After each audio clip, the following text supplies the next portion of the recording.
21 राज्यों के मुख्यमंत्रियों के साथ प्रधानमंत्री मोदी ने वीडियो कॉन्फ्रेंसिंग की है। कोरोना को लेकर मुख्यमंत्रियों के साथ चर्चा हुई है। सीएम त्रिवेंद्र सिंह रावत भी चर्चा में शामिल हुए। कल 15 मुख्यमंत्रियों से प्रधानमंत्री मोदी वीडियो कॉन्फ्रेंसिंग के जरिए बातचीत करेंगे। एलएसी पर गलवान घाटी के पास भारत चीन के सैनिकों में हिंसक झड़प देखने को मिली। भारतीय सेना के एक अफसर समेत 2 जवान शहीद हुए हैं। 5 चीनी सैनिकों के भी मारे जाने की खबर है। गलवान घाटी के पास भारत चीन के सैनिकों में हिंसक झड़प हुई है। एलएसी पर दोनों देशों के बीच तनाव बढ़ चुका है। सरहद पर बिगड़े हालात को लेकर रक्षा मंत्री राजनाथ सिंह से सीडीएस बिपिन रावत ने मुलाकात की है।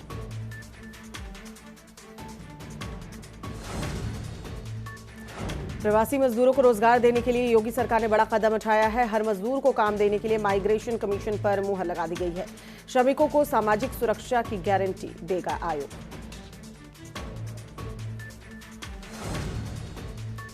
कांग्रेस प्रदेश अध्यक्ष अजय कुमार लल्लू को हाईकोर्ट से जमानत मिली है। बस विवाद के बाद लल्लू को पुलिस ने जेल भेजा था। लल्लू को 25 दिनों के बाद जमानत मिली है। शराब के शौकीनों के लिए झटका है। यूपी में शराब महंगी हुई है। शराब पर सरचार्ज बढ़ाया गया है। यूपी कैबिनेट में यह फैसला लिया गया है।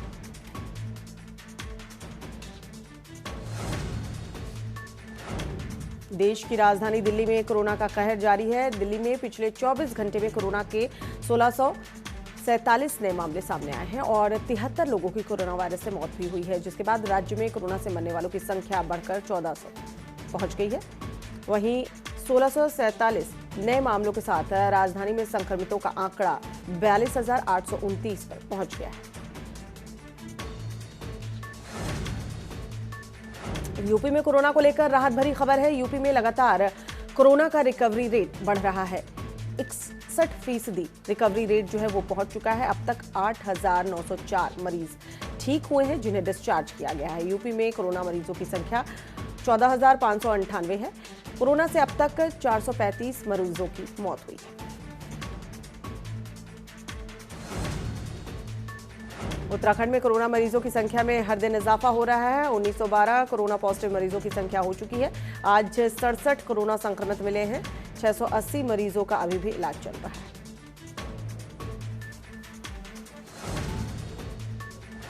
लखनऊ में कोरोना के 24 नए मरीज सामने आए हैं। कोरोना मरीजों की संख्या बढ़कर 654 हुई है। सीएम हेल्पलाइन कॉल सेंटर के 4 कर्मचारी कोरोना पॉजिटिव पाए गए हैं। 19 पीएसी के जवान कोरोना संक्रमित मिले हैं।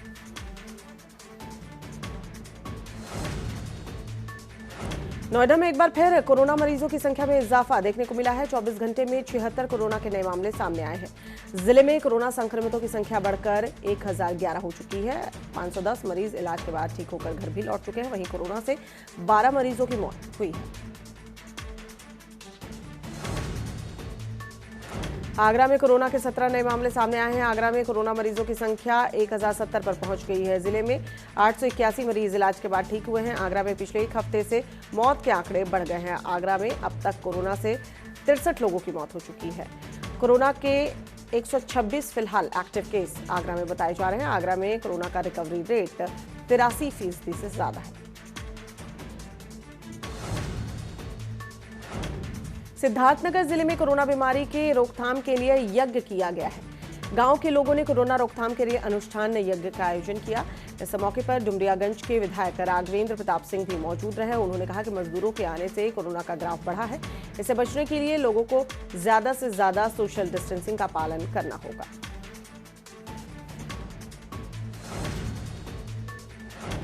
गोंडा में कुछ दबंगों ने खेत की रखवाली कर रहे किसान पर जानलेवा हमला कर दिया है। दबंगों ने किसान की लाठी डंडों से जमकर पिटाई की।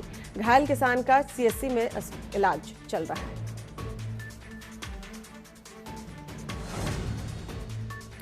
हमीरपुर में युवती की हत्या के मामले में हत्या के आरोपियों की गिरफ्तारी की मांग को लेकर ग्रामीण धरने पर बैठे हैं। सदर कोतवाल की लापरवाही के चलते खुलेआम घूम रहे हैं फिलहाल आरोपी। परिवार वालों का कहना है कि जान से मारने की धमकी आरोपी की तरफ से दी जा रही है। सदर कोतवाली क्षेत्र के बड़ा गांव की घटना बताई जा रही है।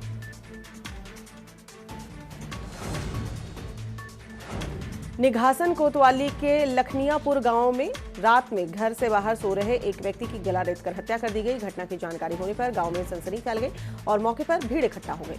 पुलिस ने लाश को पोस्टमार्टम के लिए भेजा है। सीतापुर में बच्चे का शव खेत में मिलने से सनसनी फैल गई। बच्चे का शव खेत में संदिग्ध हालत में मिला, जिसके बाद परिजनों में कोहराम मच गया। दरअसल बच्चा खेत में शौच के लिए गया था, जिसके बाद बच्चे का शव मिला। मौके पर पुलिस ने पहुंचकर शव को पोस्टमार्टम के लिए भेजा है।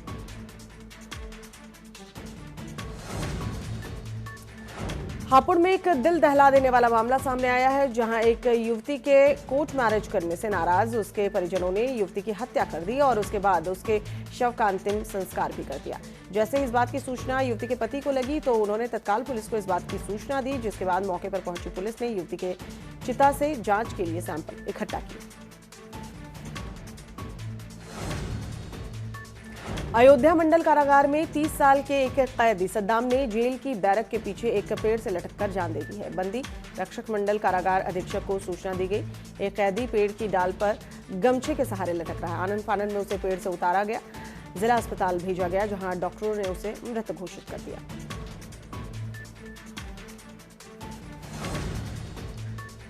शिक्षा विभाग में अनामिका शुक्ला मामले के बाद शासन ने फर्जी शिक्षकों और कर्मचारियों पर नकेल कसने की तैयारी शुरू कर दी है। मंगलवार को तारून और बीकापुर शिक्षा क्षेत्र के शिक्षकों और कर्मचारियों का शैक्षणिक प्रमाण पत्रों का सत्यापन सिविल लाइन क्षेत्र स्थित सहायक शिक्षा निदेशक बेसिक के कार्यालय पर शुरू हुआ। चौंकाने वाली बात तो ये रही कि बड़ी संख्या में उम्र शैक्षिक कर्मचारियों के सत्यापन का कार्य कर रहे कर्मचारी बिना मास्क के ही नजर आए। कौशाम्बी जनपद की कोखराज थाना और एसओजी पुलिस ने मुगलकालीन सिक्कों के साथ 2 व्यक्ति को गिरफ्तार किया है। दोनों व्यक्ति 171 बेशकीमती सिक्कों को बेचने के लिए बाजार जा रहे थे। गिरफ्तार किए गए दोनों व्यक्ति के मुताबिक मुगलकालीन सिक्के घर की नींव खुदाई के दौरान मिले थे। सिक्के बरामद होने के बाद पुलिस अब इनका परीक्षण करवा रही है, जबकि गिरफ्तार किए गए दोनों व्यक्ति को जेल भेजा गया है।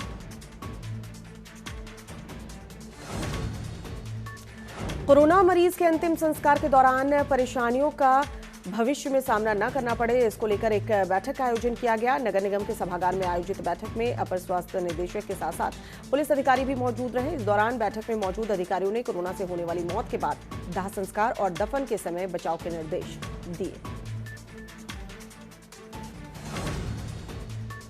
नोएडा में कोरोना संदिग्ध युवती ने खुदकुशी कर ली। ईएसआई अस्पताल की 7वीं मंजिल से कूदकर आत्महत्या कर ली। रविवार को अस्पताल में भर्ती हुई थी युवती। टीबी की शिकायत के बाद युवती को भर्ती कराया गया था। युवती को आइसोलेशन वार्ड में रखा गया था।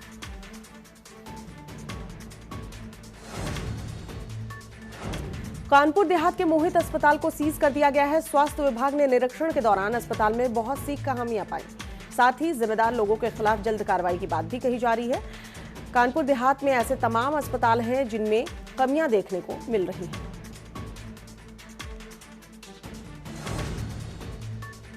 मोदी सरकार के 1 साल पूरा होने पर बदायूं के अल्पसंख्यक मोर्चा के जिलाध्यक्ष ने लोगों को मोदी सरकार की उपलब्धियां गिनाई। साथ ही घर घर जाकर लोगों को मास्क और सैनिटाइजर भी बांटे। इतना ही नहीं, जनता को सोशल डिस्टेंसिंग और मास्क लगाने के लिए भी सलाह दी। जालौन में तेज रफ्तार लोडर ने बाइक सवार को रौंद दिया है। हादसे में अधेड़ की मौके पर ही मौत हो गई है। अधेड़ की मौत के बाद ग्रामीणों ने जालौन औरैया मार्ग पर जाम लगा दिया। ग्रामीणों ने लोडर में जमकर तोड़फोड़ की है। मौके पर पहुंची पुलिस से ग्रामीण भिड़ गए।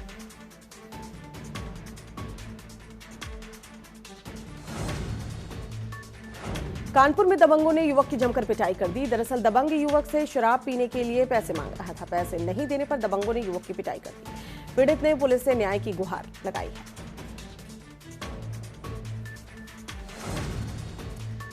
कानपुर में एसटीएफ ने 50,000 के नामी बदमाश मोहम्मद वसीम उर्फ बंटा और उसके भाई नईम को गिरफ्तार किया है। 2019 में सूरत में कोर्ट परिसर से न्यायिक अभिरक्षा से यह फरार हो गया था। शहर के कुख्यात गैंगस्टर जावेद रिंगवाला की हत्या कर सुर्खियों में आया था।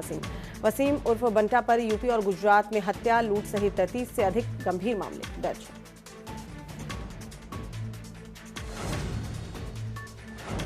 हमीरपुर में युवती की हत्या के मामले में पुलिस का ढीला रवैया देखने को मिल रहा है। पुलिस ने युवती के हत्या आरोपियों को अभी तक गिरफ्तार नहीं किया है।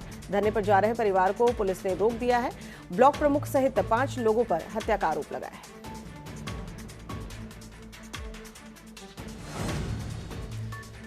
जौनपुर में एक महिला ज्वेलरी की दुकान पर जेवर के बदले पैसे लेने की बात कह रही थी, लेकिन जब दुकानदार ने उसका परीक्षण किया तो मामला धोखाधड़ी का निकला। पर्दाफाश होते ही महिला दुकान से भागने लगी, लेकिन मामले की सूचना तुरंत पुलिस को दी गई।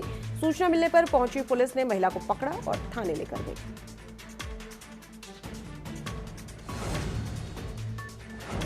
चंपावत जिले में आशा कार्यकर्ताओं ने एक्टिव सर्विलांस ड्यूटी का विरोध किया है। उनका कहना है कि पहले से ही आशा कार्यकर्ताओं को ज्यादा जिम्मेदारी दी गई है। इसके बाद भी प्रशासन और स्वास्थ्य विभाग की ओर से उन पर एक के बाद एक फरमान थोपे जा रहे हैं। उन्होंने एडीएम टीएस मरतोलिया के माध्यम से सीएम को ज्ञापन भेजकर शिकायतों का निस्तारण करने की मांग की।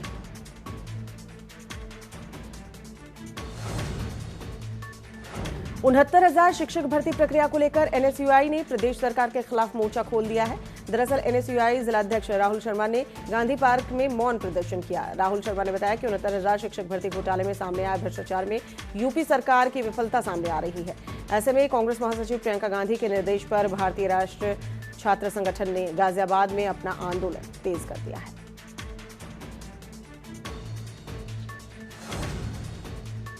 सीतापुर में मानवता को शर्मसार करने वाली घटना सामने आई है, जहां 2 नौकरों को बकरी चोरी करना भारी पड़ गया। नौकरों के घर से बकरी बरामद होने के बाद मालिक ने दोनों नौकरों का आधा सर मुंडवाकर नौकरों को जूतों की माला पहनाई। इतना ही नहीं, नौकरों के मुंह पर कालिक पोतकर उन्हें पूरे गांव में घुमाया गया। मालिक के इस अमानवीय कृत्य का वीडियो सोशल मीडिया पर वायरल हो रहा है। इस घटना के बाद नौकर इतना डर गए कि इस अमानवीय कृत्य की शिकायत पुलिस से नहीं कर पाए। वीडियो वायरल होने के बाद अधिकारियों ने घटना का संज्ञान लेते हुए पीड़ितों को थाने बुलाकर तालिबानी सजा देने वाले के खिलाफ मुकदमा लिखने की तहरीर ली है।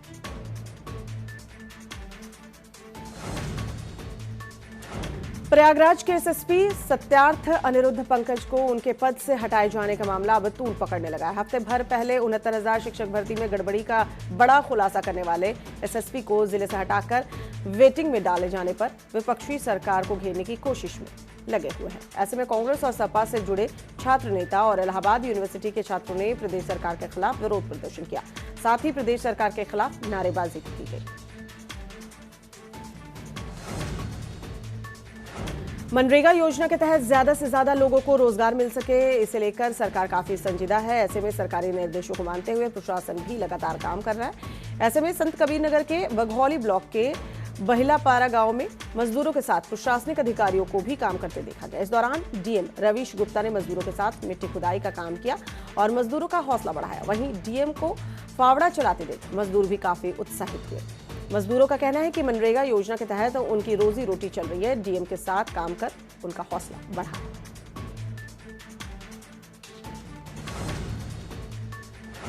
सहारनपुर जिले में एक और फर्जी अनामिका शुक्ला पुलिस के हत्थे चढ़ गई है। दरअसल पुलिस ने जिले के केमिकल पुलिस चौकी के पास किराए के मकान को खाली करके भागते वक्त फर्जी अनामिका शुक्ला यानी कि भावना यादव को गिरफ्तार किया। दरअसल अनामिका शुक्ला मामले के मास्टरमाइंड राज ने ही भावना यादव की नौकरी अनामिका शुक्ला के नाम पर 4 लाख रुपए लेकर लगवाई थी। फिलहाल सहारनपुर पुलिस ने भावना यादव को गिरफ्तार कर जेल भेजा है।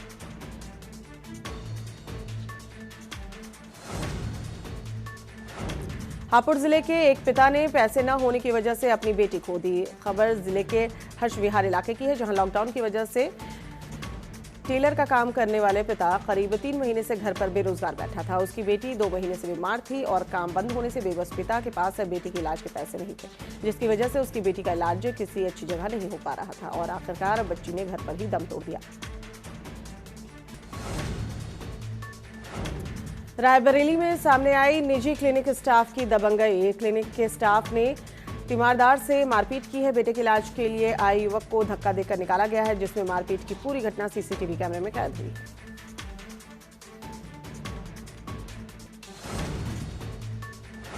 खबर रामनगर से है, जहां वन प्रभाग के तराई पश्चिमी के फाटो रेंज में वन प्रभाग के कैंपस में लगा 1912 में अंग्रेजों के टाइम का हैंडपंप। उत्तराखंड में आज भी कई चीजें ऐसी हैं जो अंग्रेजों के जमाने से आज भी सुचारू रूप से चल रही हैं। इनमें कई पुलों से लेकर नहर शामिल है। ऐसा ही एक हैंडपंप है जो 1912 में अंग्रेजों के जमाने में लगा था। हैंडपंप के बगल में कुआं भी है। वन कर्मचारियों की माने तो इस कुएं से पहले से आसपास के क्षेत्रों में पानी सप्लाई होता रहा है।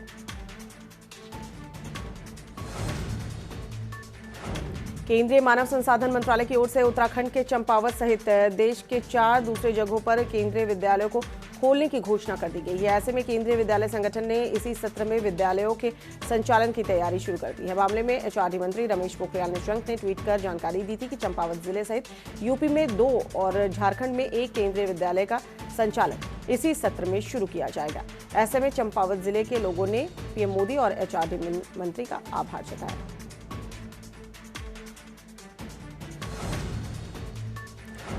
शासन से कोरोना संक्रमित शवों के सम्मान सहित अंतिम संस्कार की नीति लागू करने के बाद प्रशासन भी इसको अमली जामा पहनाने में जुट गया है। खटीमा में भी एसडीएम खटीमा, पुलिस, नगर पालिका और अन्य विभागों के अधिकारियों को कोरोना संक्रमित शवों के अंतिम संस्कार की सरकारी नियमावली के बारे में बता चुके हैं। एसडीएम के अनुसार कोरोना संक्रमित शवों की बेकदरी न हो, इसके लिए अब ऐसे शवों का प्रशासन द्वारा अंतिम संस्कार की व्यवस्था की जाएगी। पौड़ी में पहाड़ों में लगातार बढ़ रही गर्मी से पेयजल का संकट गहराने लगा है। पौड़ी के नजदीक कोठार, मोलखंडी समेत कई गांवों में गर्मी के साथ साथ पानी की किल्लत भी शुरू हो गई है। कोठार गांव के ग्रामीण भास्कर ने बताया कि इस प्राकृतिक स्रोत की मदद से करीब 30 परिवार अपने प्यास बुझाते हैं। रोजाना लोग अपने घरों से इस प्राकृतिक स्रोत तक पानी लेने के लिए पहुंचते हैं। वहीं बढ़ रही गर्मी के चलते पानी की कमी हो रही है। कुमाऊं कमिश्नर अरविंद सिंह ने बताया है कि कुमाऊं के 6 जिले में कोरोना वायरस की स्थिति धीरे धीरे नियंत्रण में आ रही है। प्रवासियों के आगमन के साथ ही लगातार कोरोना वायरस की संख्या मरीजों की बढ़ रही थी। धीरे धीरे अब वो संख्या कम होने लगी है। नैनीताल प्रशासन ने बाहर से आए प्रवासियों के बेहतर मैनेजमेंट के जरिए क्वारंटीन और सैंपलिंग का काम किया, जिस वजह से काफी हद तक अब स्थिति नियंत्रण में है। प्रदेश में कोरोना संक्रमित व्यक्तियों की मौत लगातार हो रही है। अभी तक 24 से ज्यादा मौत हो चुकी है, लेकिन किसी भी मौत को, कोरोना से हुई मौत को राज्य सरकार ने डिक्लेयर नहीं किया। ऐसे में कांग्रेस प्रदेश अध्यक्ष प्रीतम सिंह ने सवाल खड़े किए हैं। कहा है कि ये विडंबना है कि सरकार आंकड़े छिपाने के लिए इन तमाम मौतों को कोरोना से हुई मौत नहीं मान रही। उनके अनुसार लगता है केंद्र से ही राज्य के ऊपर दबाव है कि आंकड़े न बताए जाए। इसके साथ ही उन्होंने कहा कि महाराष्ट्र और दिल्ली में जिस तरीके से आंकड़े दिखाए जा रहे हैं और बीजेपी शासित राज्यों में कम आंकड़े दिखाए जा रहे हैं, वो भी एक खेल नजर आता है। रुद्रपुर के टूटे नाले में एक गाय गिर गई। गाय को नाले में फंसा देख लोगों की भीड़ इकट्ठा हो गई, जिसके बाद मौके पर गौरक्षा दल के कार्यकर्ता भी पहुंच गए। मौके पर पहुंची नगर निगम की टीम ने गाय का रेस्क्यू किया।